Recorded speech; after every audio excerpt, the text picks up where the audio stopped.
தமிழ்நாடு தமிழர்கள் என்றாலே ஒன்றிய பாஜக அரசுக்கு ஏன் கசக்கிறது? தமிழ்நாடு மேல அவங்களுக்கு இருக்கக்கூடிய வன்மத்தை எப்படியெல்லாம் காட்டுறாங்கன்னு நான் சொல்லித்தான் நீங்கள் தெரிந்து கொள்ள வேண்டிய அவசியத்தில் இல்லை. ஜிஎஸ்டியால நிதி உரிமை போச்சு, நிதி பகிர்வுகளையும் ஓரவஞ்சன, சிறப்பு திட்டம் எதையும் அறிவிக்க மாட்டாங்க, பள்ளி கல்விக்கான நிதியை தரமாட்டாங்க, பிரதமர் பேரில் இருக்கக்கூடிய ஒன்றிய அரசு திட்டங்களுக்கு நாம தான் படியிறக்கணும். இதெல்லாம் போதாதுன்னு நீட், தேசிய கொள்கையினை கல்வி வளர்ச்சிக்கும் தடை, கீழடி அறிக்கைக்கு தடை, எல்லாத்துக்கும் மேல தொகுதி மறுவரைகரை, இப்படி தமிழ்நாட்டுக்கு வஞ்சகம் செய்வதையே ஒன்றிய பாஜக அரசு வழக்கமாக செய்து கொண்டிருக்கிறது. தமிழ்நாட்டை 3 முறை மிகப்பெரிய பேரிடர் தாக்கி ஆயிரக்கணக்கான மக்கள் பாதிக்கப்பட்ட போதெல்லாம் உடனே வராத, நிதி தராத ஒன்றிய நிதியமைச்சர் இப்போது கரூருக்கு மட்டும் உடனே வருகிறார்.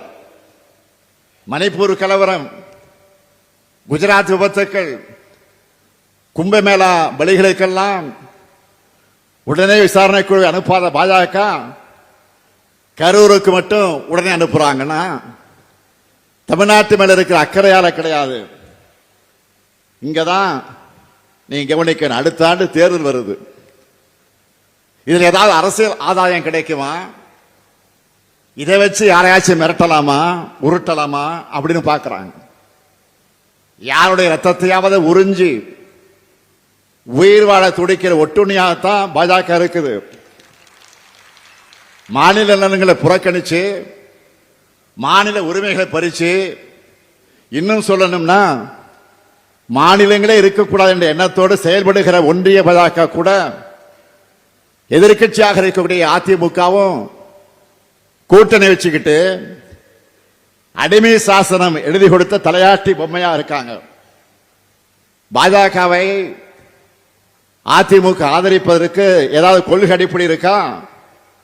பொது காரணம் இருக்கா? மக்கள் நலன் அடிப்படையா ஏதாவது இருக்கா? குறைந்தபட்ச செயல் திட்டம் ஏதாவது இருக்கா? எந்த கோரிக்கையாவது முன் வச்சு கூட்டணி சேர்ந்திருக்கிறாங்களா? எதுவும் கிடையாது.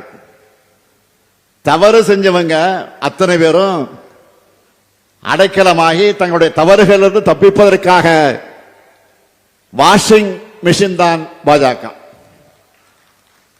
அந்த வாஷிங் மிஷின்ல உத்தமராகி விடலாம்னு குதிச்சிருக்கக்கூடிய மாண்புமிகு எதிர்க்கட்சி தலைவர் எடப்பாடி பழனிசாமி அவர்களை எப்படி பயன்படுத்தி இருக்கிறாங்க என்றால், கூட்டத்துக்கு கூட்டம், மேடைக்கு மேடை, தெருவுக்கு தெரு சென்று தன்னுடைய கூட்டணிக்கு யாராவது வருவாங்களான்னு ஆள் சேர்ப்பதற்கான அசைன்மெண்ட்டை கொடுத்திருக்கிறாங்க. அவரோ மை கிடைச்சா போதும்னு தங்களுக்கு பிடிக்காதவங்களுக்கெல்லாம் விருப்பம் போல திட்டிக்கிட்டு இருக்காரு. தமிழ்நாட்டின் நலன்களையும் தமிழ்நாட்டு மக்கள் மேலேயும் உண்மையான அக்கறை கொண்ட யாரும் பாஜக கூட்டணிக்கு போக மாட்டாங்க. ஏன்னா நாட்டு மக்களை துண்டாடும் RSS இயக்கத்தோட கொள்கைகளை முழு வீச்சில் செயல்படுத்தி இருக்கக்கூடிய அரசியல் முகம், அதிகார பலம் தான் பாஜக. அதிலும் 3வது முறை மக்களுடைய ஆதரவு குறைஞ்சு ஒரு சிலரின் ஆதரவோடு ஆட்சி அமைச்ச பிறகு RSS பாதையில வேகமாக நடைபோட ஆரம்பிச்சிருக்கு பாஜக. பெருந்தலைவர் காமராசரை கொல்ல முயற்சித்த RSS அமைப்போடு நூற்றாண்டுல அவங்களுடைய செயல் திட்டத்தை வேகப்படுத்தி இருக்காங்க. வரலாறு முழுக்க இவங்களுடைய கொள்கை திட்டங்களுக்கு எதிராக நின்று தமிழ்நாட்டையும் தமிழ்நாட்டு மக்களை காக்கின்ற நம்முடைய பணி அடுத்து அமையவிருக்கக்கூடிய திராவிட மாடல் 2.0 தொடரும். பிளே ஸ்டோர் மற்றும் ஆப் ஸ்டோரில் இருந்து பாலிமர் செயலியை QR கோடு மூலம் பதிவிறக்கம் செய்யுங்கள். செய்திகளை உடனுக்குடன் பெறுங்கள்.